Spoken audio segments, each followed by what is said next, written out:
Voici une autre incroyable expérience, le détecteur de passage. Le principe est assez simple. Ici, on a un laser alimenté par une batterie de 4,8 V. Il vise à l'intérieur de ce tube une photorésistance, quelques petits systèmes et surtout un relais inverseur.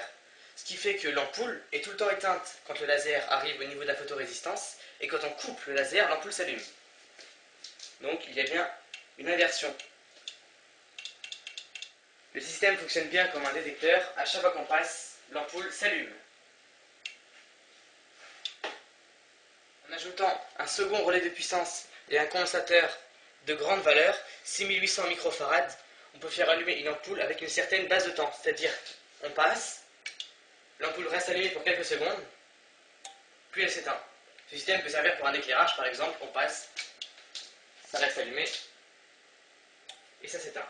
Cette fois-ci, quand on passe, le premier relais de puissance, au lieu d'activer l'ampoule, va recharger un condensateur qui lui va permettre d'activer un second relais de puissance.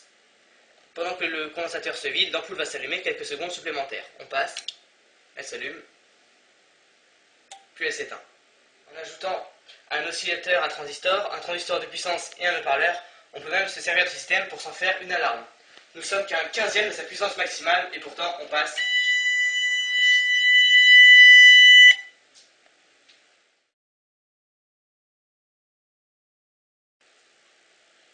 Maintenant, on va utiliser ce système. Il va permettre d'allumer la lumière dès que quelqu'un entre dans la chambre. On utilise presque le même système, sauf qu'on a rajouté un transistor de puissance et une résistance variable pour que la lumière s'allume de quelques secondes à plusieurs dizaines de minutes. Pour allumer la lumière, on a inventé et créé un petit système en Kenex avec un moteur électrique. Dès qu'on met du courant dans le moteur électrique, il va appuyer sur le bouton, et dès qu'on enlève le courant, avec un élastique, il va le revenir et éteindre la lumière. Le laser se trouve de l'autre côté de la porte, et il vise toujours le même tube avec une résistance variable à l'intérieur. On va tester, la lumière est éteinte. Dès que je passe, elle s'allume, puis elle s'éteint quelques secondes après. On va augmenter la valeur de la résistance variable pour que la lumière s'allume un peu plus longtemps.